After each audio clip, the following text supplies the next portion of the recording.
C. Joseph Vijay எனும் நான்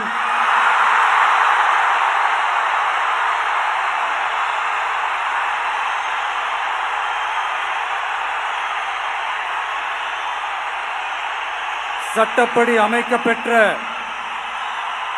இந்திய அரசியல் அமைப்பின்பால் உண்மையான நம்பிக்கையும் மாறா பற்றும் கொண்டிருப்பேன் என்றும் இந்திய நாட்டின் ஒப்பில்லாத முழு முதல் ஆட்சியையும் ஒருமையையும் நிலை நிறுத்துவேன் என்றும் தமிழ்நாட்டு அரசின் முதலமைச்சராக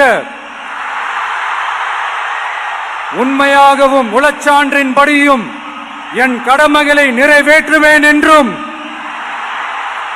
அரசியல் அமைப்பிற்கும் சட்டத்திற்கும் இணங்க அச்சமும் ஒருதலை சார்பும் இன்றி விருப்பு வெறுப்பை விலக்கி பலதரப்பட்ட மக்கள் அனைவருக்கும் நேர்மையானதை செய்வேன் என்றும் ஆண்டவன் மீது ஆணையிட்டு உறுதிமொழிகிறேன்.